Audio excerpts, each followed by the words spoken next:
Hello, and welcome to the Cultivating Confidence podcast. I am your host, Dr. Nicole Grams.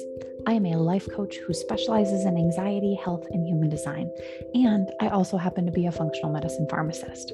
This podcast is a compilation of conversations that I've had with clients and colleagues. So listen in as we explore the mind, body, and soul's confidence in its many forms. So, the topic of tonight is anxiety, which is super fun, right? Like, I think it's super fun, but it's not really super fun. I have experienced a lot of anxiety in my life, and it's one of the things that I coach most on. There's so many people out there struggling with it, and I wanted to talk about it because I don't think I've ever addressed it full on, full attention. So, here we go. So, tonight we're going to talk about what anxiety is, the many causes of it, and probably some side stories along the way. But I'm going to end it up with the single belief that helped me more than anything has ever helped me with my anxiety. So, hopefully, it'll be insightful or at least a little bit useful for some of you. So, first off, starting with what is anxiety? So, thanks to the powers of the internet, there were lots of different definitions, but the one that I landed on that I think fits everything that I'm going to talk about is um, anxiety is the reaction to situations perceived as stressful or dangerous. And I'm going to pause right here. Somebody just said that the password's not working, whatever that means. Send her. So apparently it worked for you guys.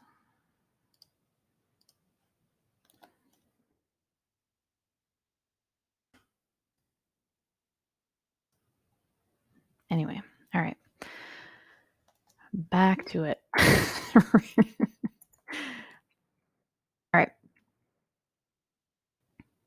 So again, thanks to the powers of the internet, there are many definitions of anxiety out there, but the one that I landed on that I think fits best with everything that I'm going to talk about, whether that's physical symptoms or mental things, is that anxiety is the reaction to situations that are perceived as stressful or dangerous. Now, I think that ties in really nicely because it's perceived as stressful or dangerous, and our body can also perceive things as stressful or dangerous, even if it's not our mind's doing, right?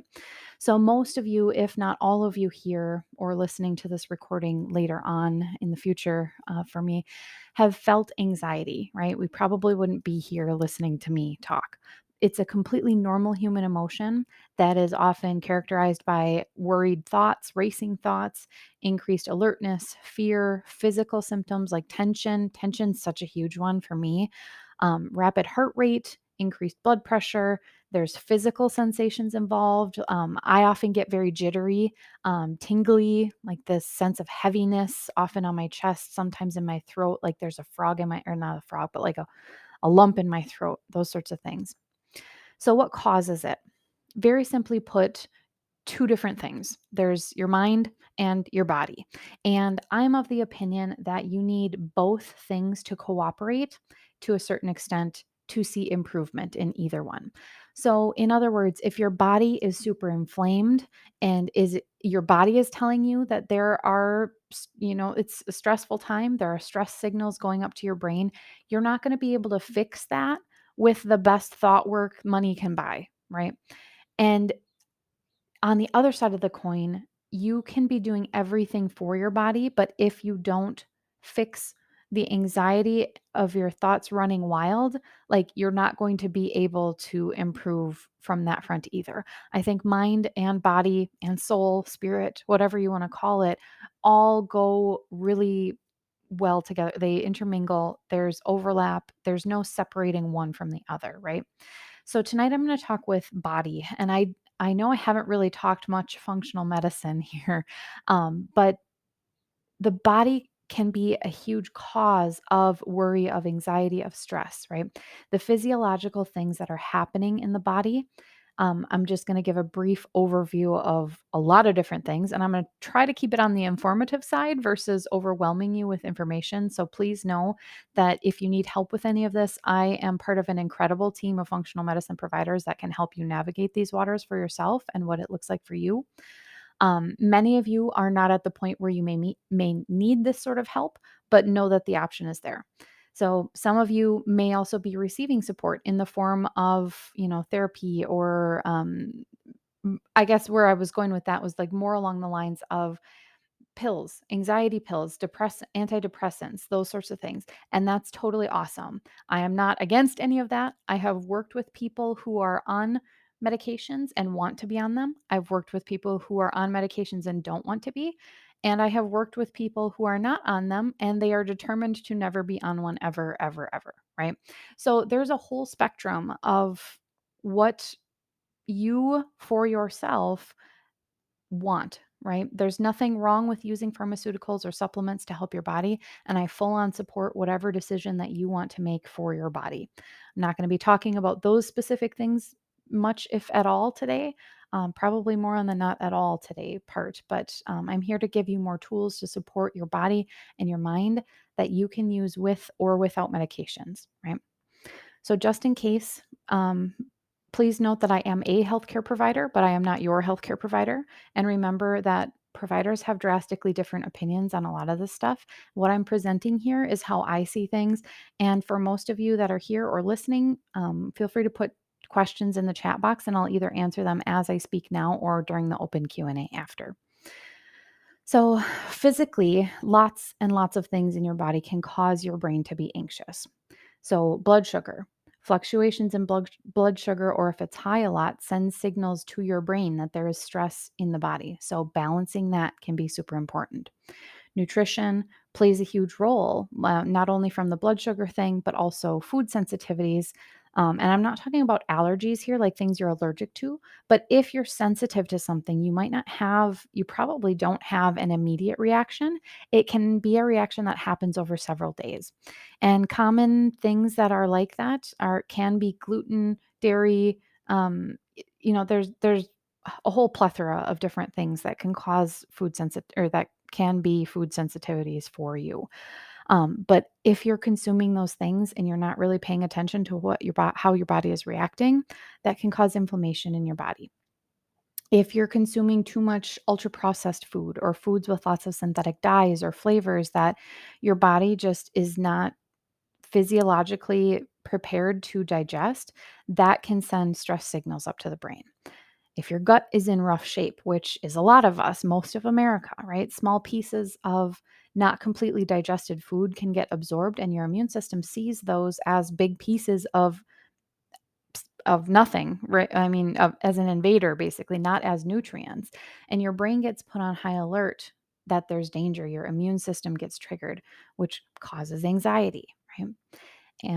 Talking about vitamins and minerals. If you don't have adequate amounts of some of those vitamins and minerals, that can be a huge problem for your brain and therefore your body and anxiety, right? So, for example, a chelated magnesium is a supplement that I recommend for a lot of people with anxiety. I take it myself. But a stressed body uses up magnesium much faster than average. And with our food supplies not being as plentiful, with magnesium as they used to be, um, we're not getting enough to help support that level of stress that is worn as a badge of honor for many, many people, right? Hormones. Cortisol is a stress hormone and levels of it rise because you have thoughts, right? This is literally a hormone that changes because of your thoughts.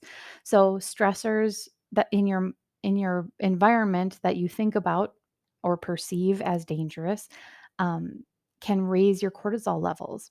But it can also be the opposite way. So if your cortisol levels are high from something else, could be from working out too much or just not resting or all kinds of different things. It The cortisol levels being high can cause anxiety. And a good example of that is actually I found out about myself. Sometimes my blood sugar dips in the middle of the night, like pretty low in the like 2 or 3 o'clock a.m. area. And when blood sugar dips low, cortisol kicks in to get that blood sugar back up so you don't basically die. Not to be dramatic about it, but like it tries to re-regulate that so that your cells have enough enough glucose to survive. What was happening for me in the middle of the night is I was waking up with racing thoughts. I was hot and sweaty and racing thoughts. And it wasn't until I figured out that it was my blood sugar dipping in the middle of the night that I realized, oh, my cortisol is getting triggered in the middle of the night because my blood sugar dipped, that kicks in. And then my brain sees, oh, cortisol, we got to start freaking out about something. Something's going on. And that's why so many people, especially women, wake up in the middle of the night with stress and anxiety. It's because our blood sugar, even if it's good most of the time, even if you've never had a bad test in your life, right? It can be an issue. So sometimes something as simple as eating a high fat, high protein snack before bedtime can help level those peaks and troughs out so you're sleeping better, right? Let's see. Stressors, but also if your cortisol, oh yeah. Hormones in general, if your hormones in your body are kind of like a full orchestra, where if one violin is playing out of tune or offbeat, it's another high alert. And if you think about listening to an orchestra, you can point out that there's something wrong. You might not be able to tell exactly what is going on, but you can tell if somebody's not pulling their weight on their instrument, right? Something sounds off, and then more things start shifting off to try to, like, okay, well, this guy's playing this note, I'm going to start listening to that. And then before you know it, you're not playing a song anymore. It just sounds like a bunch of noise. And that's where so many people are with, trying to re-regulate hormones. Like, if you just click that one instrument back into place, if you click that one hormone back into place, and a lot of times that's a stress hormone, everything will start falling back into place how it's supposed to. All right. Briefly, we've got toxins, whether that's pesticides on our food, fragrances and cosmetics, candles being burned at home. Any number of things can cause toxins to be ingested or absorbed in your body. That causes stress, that causes inflammation, anxiety, right? If you're constipated all the time, hormones and toxins get reabsorbed into your bloodstream. And it's a super fun cycle of trying to process the same things over and over again, right? So you want to get it out, make sure that you're sweating, make sure that you're pooping, make sure that you're urinating regularly, right? Lack of sleep, that one seems a little more obvious, so I didn't expand too much into that. But if your brain doesn't get the rest that it needs, you're done for, right? Your anxiety, stress, all of the things, like you can't do that, right? Lack of movement can cause stress on the body that some studies have said is worse than smoking. And too much movement causes too much cortisol to be released, right? So if you're not finding that balance in the middle grounds there, it can be really challenging to get your stress levels back in the middle and get anxiety leveled off. Microbiome is the last one that I'm going to mention tonight. Just if you're not digesting foods, your microbiome, well, not even just not digesting foods, but your microbiome sends signals up to your brain through your gut nerves and all this. It sort of is a good signal for, like, oh, we're happy here. Like, let's send happy signals up to the brain. And there's more neurons going from your gut to your brain than your brain to everywhere else. So just think about that for a second and how important that can be for your body's stress signals. Um, Yeah, if the microbiome is off, then, it's sort of, you want your microbiome to be very diverse, like a very diverse neighborhood where there's going to be the cranky old guy over there, yelling at something. But, if everybody else is generally happy, that's not a problem. But if the microbiome starts getting tipped, then the cranky old guys start popping up everywhere. And then they're sending signals up to the brain like, hey, something's wrong here. Let's, call in reinforcements or whatever it is, right? But anyway, that, as not brief as it may have sounded, is the short list of what can physiologically be happening in your body. And there's a lot that can be addressed physically and physiologically to reduce anxiety in your body. A lot of things that can be balanced that will help. And for most of you, simple changes, not easy, simple though, changes like getting enough rest, moving your body the right amount, eating your veggies, pooping regularly, all of that can help calm anxiety from a physical standpoint. You're never going to be able to get rid of anxiety entirely because it's a normal response to the environment out there. But once you get that part regulated, and then the mindset part that we're going to talk about briefly in a second here, that's where you can it's much easier to allow the anxiety that comes to be a signal for you to respond to your environment versus letting it control your life like it did for me for so many years. So, um, yeah, also some of you may really benefit from a few high quality supplements or, a few tweaks in what you're eating, whether that's food sensitivities. And again, if you'd like help figuring out the physical sides of things, reach out to me and I can direct you to either myself or someone on my team who can definitely help. All right. So let's take a look at the mental half of what your mind is doing that's causing anxiety. So anxiety is also caused by the thoughts that you have, beliefs that you were taught growing up, conditioning, all the like. It was kind of put to me recently, what is it? What is anxiety? It was overwhelmed, but the same concept applies. What is actually causing anxiety in your brain, right? Or in your body? And it's literally just electrical pulses going through neurons, right? And if you think about it like that, it seems less threatening to me. So hopefully you also find it to be a little less threatening when you think of it as little electrical pulses, right? And neurons that wire together fire together, right? You might have heard that before, but it's basically when there's a signal coming in and a signal going out of your brain, and they're like, oh, this thing causes this feeling is bad, right? Those sorts of things can get wired together and it can take effort to kind of deconstruct that, right? And see what's going on and actually make changes to it. So, especially if you grew up with any sort of trauma in your life, and it doesn't matter whether that was big T trauma, like some sort of abuse, or little T trauma, like feeling left out at the playground, wanting kids to like you, right? Those can both cause the same level of anxiety and stress and worry in your mind. And I mean, it could be even like religious trauma. Like I've heard of so many people talk about the good old Catholic guilt, right? But it's not limited to Catholicism or even just religion in general. Like there's so many different things and beliefs and schools of thought that can kind of prime us, especially when we're young, to have these anxious thoughts, right? But basically, it's anything that either as a kid or as an adult you internalized or made it mean something about you because you didn't have the opportunity to support or the support to help you process through whatever it was that can cause worry and anxiety for the rest of your life if it's left uninspected, right? So, all of this can kind of show up as trying to control your environment, like needing everything to be just so and making it predictable. Brain loves predictability, and if anything is uncertain, anxiety can definitely rear its ugly head and start shouting all over the place, right? The bad thing though is it can run away because in reality we try to make our lives as predictable as possible. Brain wants predictability, but we don't actually have control over much outside of ourselves. Because, like, in reality, you might feel super safe driving to work, right? That's a pretty common thing that people do all the time. But you don't know if you're going to have an accident, right? So that can be an anxiety inducing thought. You don't know if your house is going to burn down. Like, I have a dear friend whose house literally burned down one day.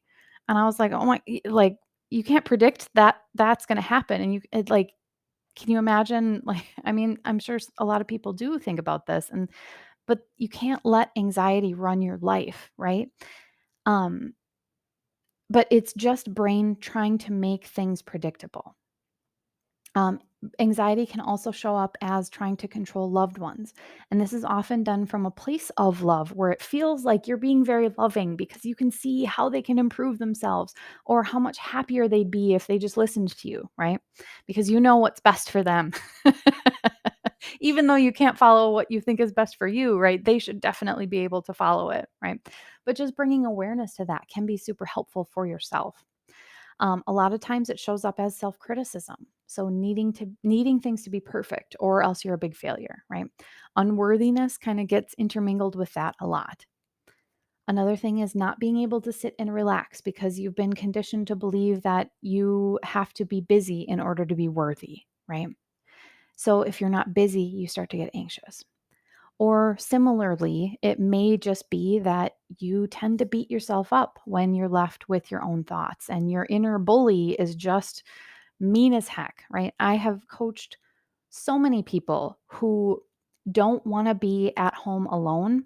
And if they are, they keep themselves super, super busy, either cleaning things or finding ways to stay busy or staying on Netflix so they have something to distract themselves from their own thoughts, right? And if you're not willing or able to be with yourself, like where does that leave you, right? It's like just constantly distracting yourself from your own thoughts, from your own feelings, right? So one other thing about anxiety is that it is always about what's going to happen in the future. It might not feel true that it's something in the future, but there's an example that I have that demonstrates this very nicely, and it's an extreme one. Sorry, my throat's getting a little dry. So let's say someone has you cornered, has pulled a knife on you, right? This might be a scenario where you're feeling pretty anxious, right? And you might think that is because somebody has a knife pulled and is pointing it at me right now, right? But in reality, if you take a step out of the situation, you can look right now in this present moment with somebody holding a knife out at you, you're fine. You're not injured, you're still alive, you're not bleeding, you're not even in pain, right? It's just that somebody is standing in front of you holding a knife out. And the anxiety comes when you think about what might happen in the future with that knife, even if it's just 1 second in the future, or a couple minutes in the future, or, a decade in the future. But in that moment, you are fine, right? Can you see that in there? Like, just take a second and imagine that, like, right now I'm fine. It's just somebody's holding a blade towards me, right? It's kind of a mind melding thing if you start to dive into some of it. But in reality, we're worried about what's going to happen in a few seconds, right? Or something to that effect. But anxiety is worries about what is unknown or what might happen in the future. And thankfully, not every example that we have is going to be as extreme as the knife one. But brain, again, likes predictability. And that's why people stay stuck in the same rut for years and decades when they complain, even when they do complain that they don't want to be in this rut. But it's because everything new outside of the rut is unpredictable. And anything unpredictable, brain has real issues with. So it would rather stay in this same known rut, like subconsciously, even when you're saying, no, I want out, I want to get out of here, your brain wants to keep you safe. And it will stay where it knows how to respond to everything that happens, even if that's still uncomfortable. It would rather stay with predictable discomfort than unpredictable discomfort of something new. So it makes sense that change is hard and getting rid of this anxiety is hard. And this is much easier said than done, but leaning into the uncertainty is where you can find change for yourself. And just briefly, before we wrap up this part of it, at least, I promised the single belief that helped me more than anything. And first, we're going to talk about the 3 levels of fear and anxiety. So the first level is surface level fears. So something that might happen. So you might be fired, you might end a relationship, public speaking, right? Anything that physically might happen, like a car accident. Those are things surface level that cause fear and anxiety. And you can think of 1,000 different examples in life of, oh yeah, that thing's causing it. And in reality, it's your thoughts, but like let's just stay here, right? So there's that level where what physically will happen or emotionally will happen, those sorts of things. But then the next level, worries and fears, anxiety and fears are more ego based. So these are a lot more scarier, yeah, for sure, to us than the what might happen. And these are things like being rejected, failing, being judged. And those scare our brain even more than what might actually happen. Because really, what it like public speaking, for example, that's a surface level fear. But what we're actually afraid of is being judged by people, right? Or stumbling over our words, feeling embarrassed, right? So that's a damage to our ego. And even fear of success is all in there too. And it usually stems from unworthiness. But if you really think about it, like, what would happen if all of your dreams came true and you were just able to do whatever it is that you wanted to do, right? That's terrifying for some people too, because, oh my gosh, that means that I have to find myself worthy. I have to, do all these things, or there's just ego level stuff in there that gets in the way. And then we get to the third level that was for me the most powerful to understand. And the biggest worry that any of us has, and this has held true for everybody I have worked with at least, is realizing that the biggest fear we have is not being able to handle it. And that is something that when you kind of step into that space of, I know that I can handle it, that's where your power comes. And that's where anxiety can literally melt away, right? Because I can handle whatever comes towards me. And I'm going to add on to there sort of a 3B. What one of the biggest fears that I have had to deal with is being worried about how I'm going to treat myself. So it goes along with I can't handle it, but I'm not going to treat myself well. I'm going to beat myself up because my inner bully is big and strong and ugly, right? Like it wants to have a last say. But the unworthiness, the self-criticism, that bully wants to have the last word. It thinks it has to have a say, otherwise I'm not going to be safe, right? So what I choose to believe and what has helped me through so many things is no matter what happens, I can handle it.